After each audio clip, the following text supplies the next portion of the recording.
Hello and welcome to the Intentional Brief, your weekly video update on the one big thing in cybersecurity news for middle market companies, their executive teams, and investors. I'm your host, Shay Colson, managing partner at Intentional Cybersecurity, and you can find us online at intentionalcyber.com. Today is Tuesday, January 21st, 2025, and we are coming off of both the Martin Luther King Jr. holiday and Inauguration Day here in the US. And instead of turning the page towards the future, we are actually going to look back at our conversation from last week around PowerSchool, and hopefully you and I can take away a few lessons from their ongoing incident experience. So if you didn't watch last week's show, EdTech company PowerSchool suffered a breach in December that has impacted some 60 million students across 18,000 K-12 school district customers.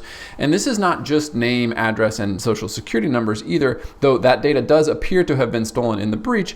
But because of how some districts use their PowerSchool tools, reports now indicate that lost data includes parental access rights to their children, including restraining orders and information about when certain students need to take their medications. So as someone with elementary age children, not only is this both frustrating and infuriating, but we're also likely dealing with regulated data like HIPAA, FERPA, COPPA, and other things here. And in fact, news this week indicates that PowerSchool themselves are already facing at least 23 class action lawsuits over this breach. Certainly more to come. They will eventually consolidate into just a few and then likely settle out of court for an undisclosed sum, which is just how this goes. But many districts have been using this platform for over 15 years, meaning that students who graduated well over a decade ago may now be impacted by this event.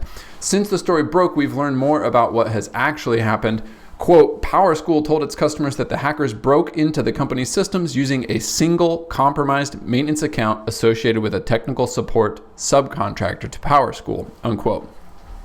Reporting this week indicates that it actually gets much worse than that. Beyond that, quote, PowerSchool spokesperson Beth Keebler confirmed to TechCrunch on Friday that the subcontractor's account used to breach this customer support portal was not protected with multi-factor authentication. We talked about the importance of this last week, and interestingly, if you think that is bad, it actually gets far worse. None of this, of course, appears on PowerSchool's official breach page, which they are updating somewhat regularly with not very helpful information, but it does give us a little bit of light, this report, on how these sort of things actually happen. And frankly, it looks like it was nothing more than common endpoint malware designed to steal credentials that have been saved in browsers.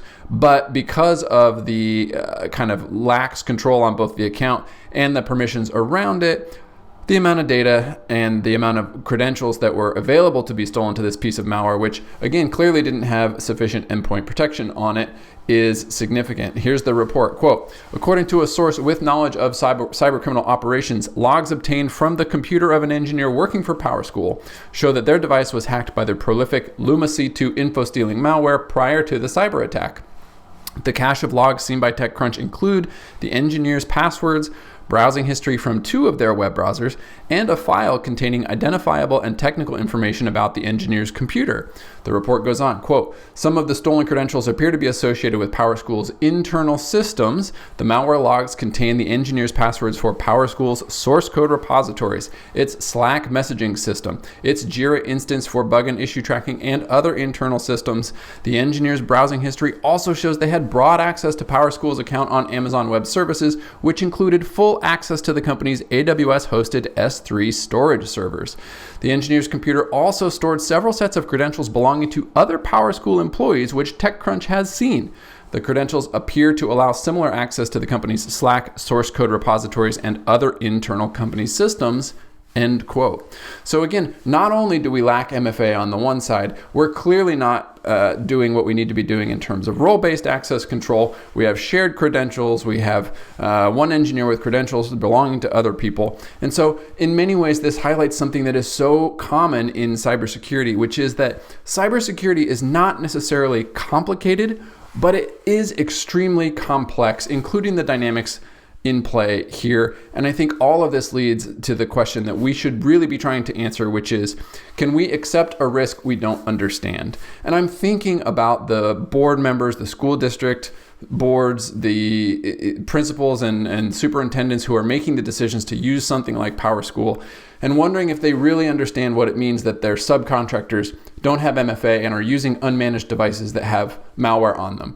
Probably not, and yet here we are in terms of the breach and the impact to those organizations. As security practitioners, we often help clients weigh the risks against the efforts required to reduce those risks, and in some cases it makes total sense to accept a risk. Know that something might happen, but the likelihood or impact is reasonable enough that we can sustain it should that risk event occur. Unfortunately, it doesn't appear that this risk was fully understood by either PowerSchool or its customers, particularly the impact portion here. To be clear, the lesson for us then is around ensuring that our decision makers on the business side truly understand what events like this would mean for the organization, particularly in instances where a significant amount of our data or our operations rely on a third party.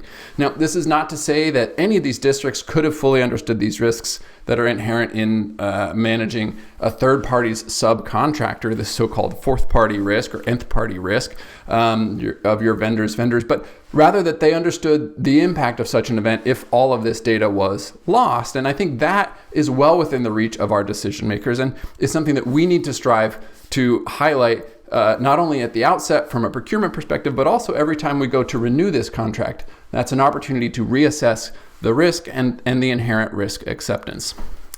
I think the truth in 2025 is that the world runs on these third-party relationships, so I don't want to over-index on the fear factor for this, but I do think this story is quickly becoming an example of how third-party risk management and contractual obligations can help cover this risk off, i.e. contractually obligating PowerSchool or any vendor to enforce their own security controls or ones that you choose with their subcontractors, which may or may not have happened here, but should provide at least some remedy to these districts. But like I said, most of cybersecurity is not particularly complicated, but it can be dauntingly complex. Helping your decision makers navigate these challenges is a real opportunity for security professionals in instances like this, and I would encourage you to look for ways to do that.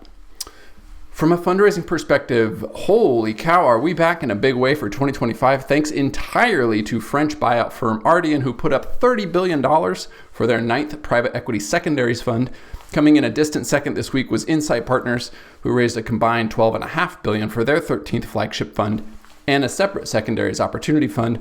Grand total for the past week, $46.9 billion in newly committed capital. Running theme, of course, secondaries.